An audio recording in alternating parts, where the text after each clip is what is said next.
O que acontece se eu não declarar ações? Veja bem, mesmo que você nunca tenha declarado imposto de renda, porque não se enquadra dentro do grupo de pessoas que obrigatoriamente precisa fazer declaração de imposto de renda, e você começou a fazer investimentos em ações, sim, você precisa declarar imposto de renda. Precisa declarar a sua rentabilidade nas suas ações. E se você não declarar, o que acontece? O seu CPF pode ser suspenso. É isso mesmo. Em uma época em que guardar dinheiro na poupança não é tão vantajoso assim, muitas pessoas estão migrando para a bolsa de valores e especificamente para as ações. Mas o que muita gente não sabe é que é importante declarar, informar para a Receita Federal a sua declaração de rentabilidade. É obrigatório. Vamos ver como isso funciona aqui na prática? Vou mostrar para você. Antes de dar continuidade, uma pergunta. Se você comprou e vendeu uma mesma ação no ano, você deve declarar em bens e direitos? Não. Esteve só de passagem na sua carteira essa ação. Ela não permaneceu, você não chegou ao final do ano com essa ação na carteira. Então, você só vai informar a venda dessa ação, se ocorreu com rentabilidade, com ganhos, ou se você vendeu com prejuízo. E é isso que eu vou estar te mostrando agora.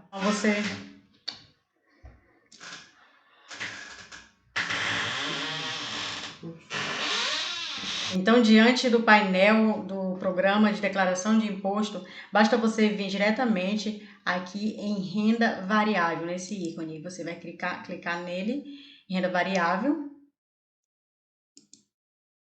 Depois, em operações comuns, que vai trazer você para essa janela que está aberta aqui. E aí, se você vendeu com lucro, você vai colocar o valor aqui nessa lacuna, tá?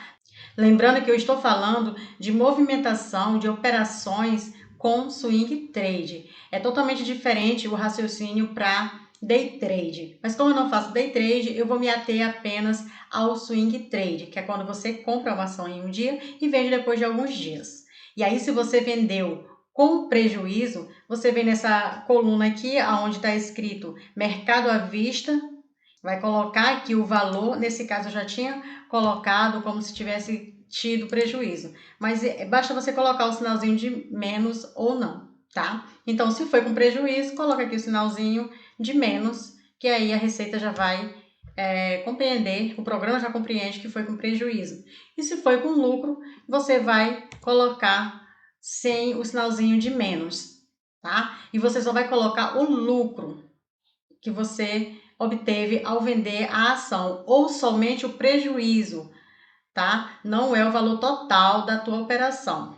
E aqui mais embaixo, o programa ele já vai fazer o cálculo. Lá eu tinha deixado que foi com lucro de R$80, e aí aqui embaixo a gente vai ver isso. O resultado está aqui, foi de R$12, consta aqui. Agora, se eu volto aqui e simulo que foi com prejuízo que eu vendi, vou colocar aqui o sinal de menos e vou conferir lá embaixo novamente para ver como que ficou. Então, pode observar que não aparece aqui imposto devido, ele zerou. Antes estava R$12, como se fosse com lucro, esse valor de 80, mas aí agora, como foi com prejuízo, o que acontece?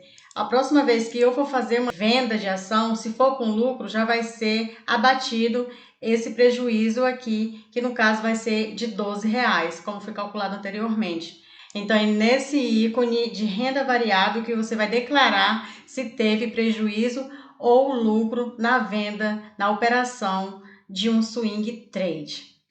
Agora, se você vendeu suas ações ou a sua ação abaixo de R$20.000, aí você já vem aqui em rendimentos isentos e não tributáveis. E aqui você vai colocar o rendimento que você teve da venda das suas ações durante aquele período de operação. E repetindo, se você durante o ano comprou e vendeu a mesma ação e chegou ao final do ano sem aquela ação em carteira, você não coloca em bens e direito aquela ação, porque ela não está presente, ela já é passado. Então, se não está presente na sua carteira, você não vai colocar como bens e direitos, apenas em renda variável na coluna referente a prejuízo, você coloca o valor do prejuízo, referente ao lucro, você coloca o valor do seu lucro. E se houve venda abaixo de R$ 20.000, já volta aqui nesse ícone de rendimentos isentos e não tributáveis, e aí você vai colocar o tipo de rendimentos isentos que você teve,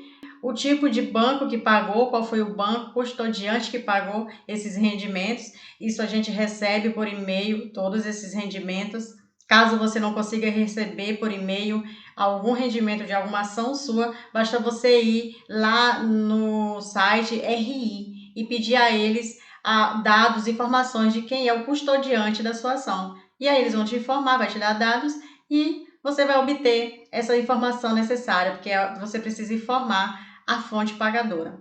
E é só isso, e é salvar aqui, né? Você edita, depois salva e fica declarado o seu imposto referente a ações. Você gostou desse conteúdo? Se gostou, comente aqui embaixo, compartilhe com mais pessoas. Muitas pessoas precisam saber dessa informação para não ser pego pelo leão e cair na malha fina. E se você gosta desse tipo de conteúdo, ative o sininho, se inscreva, que toda vez que eu colocar um novo conteúdo desse tipo, você será notificado pelo YouTube.